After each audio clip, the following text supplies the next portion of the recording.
Namaskar. I'm a movie star. I'm 51 years of age. And I don't use Botox as yet. So I'm clean, but I do behave like you saw, like a 21-year-old in my movies. Yeah, I do that. I sell dreams, and I peddle love to millions of people back home in India who assume that I'm the best lover in the world. If you don't tell anyone, I'm going to tell you I'm not, but I never let that assumption go away.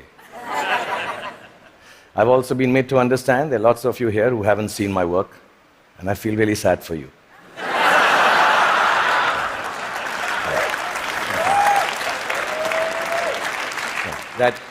That doesn't take away from the fact that I'm completely self-obsessed, as a movie star should be. And that's when my friends Chris and Juliet called me here to speak about the future you. Naturally, it follows I'm going to speak about the present me.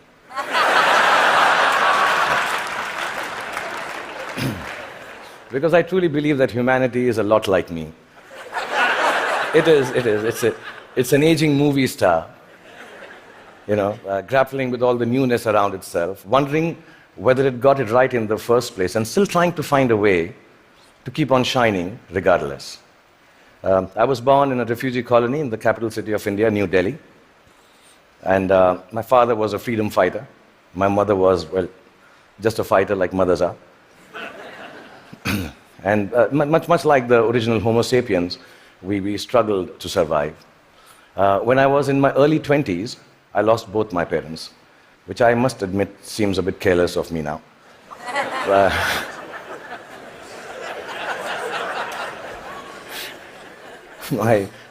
I do remember the night my father died, and I remember the driver of a neighbor who was driving us to the hospital. He mumbled something about dead people don't tip so well and walk away into the dark. And I was only 14 then, and I put my father's dead body in the back seat of the car. And my mother besides me, I started driving back from the hospital to the house. And in the middle of a quiet crying, my mother looked at me and she said, "Son, when did you learn to drive?" And I thought about it and realized, and I said to my mom, "Just now, Mom." So from that night onwards, much akin to humanity in its adolescence, I learned the crude tools of survival. And the framework of life was very, very simple then, to be honest. I thought, you just ate what you got and did whatever you were told to do. I thought celiac was a vegetable, and vegan, of course, was Mr. Spock's lost comrade in Star Trek. You married the first girl that you dated, and you were a techie if you could fix the carburetor in your car. I really thought that gay was a sophisticated English word for happy.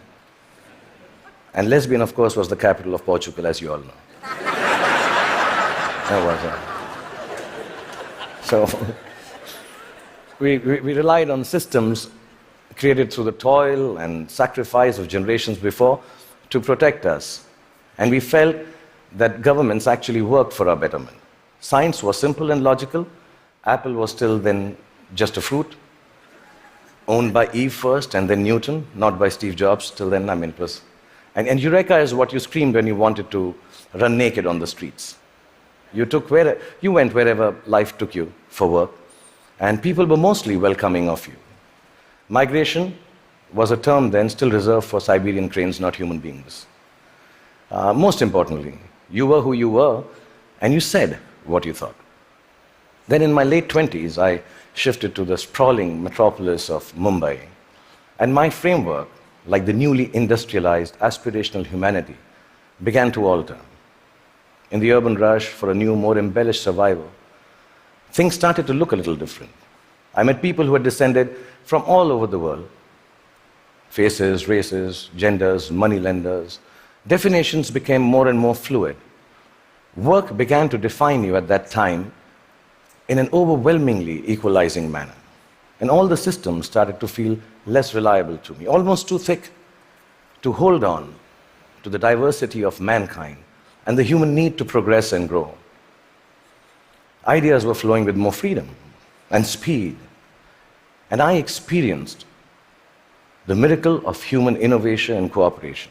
And my own creativity, when supported by the resourcefulness of this collective endeavor, catapulted me into superstardom. I started to feel that I had arrived. And generally, by the time I was 40, I was really, really flying. I was all over the place. I'd done 50 films by then, and 200 songs. And I'd been knighted by the Malaysians. I'd been given the highest civil honor by the French government, the title of which, for the life of me, I can't pronounce even till now. So I'm sorry, France, and thank you, France, for doing that. But much bigger than that, I got to meet Angelina Jolie, yeah. For 2.5 seconds. And I'm sure she also remembers that encounter somewhere. Okay, maybe not. And I sat next to Hannah Montana on a round dinner table with her back towards me most of the time. Like I said, I was flying from Miley to Jolie. And humanity was soaring with me. We were both pretty much flying off the handle, actually. And then you all know what happened. The internet happened. I was in my late 40s, and I started tweeting like a canary in a birdcage. And assuming that, people who will peer into my world will admire it for the miracle I believed it to be. But something else awaited me and humanity. We had expected an expansion of ideas and dreams with the enhanced connectivity of the world. We had not bargained for the village-like enclosure of thought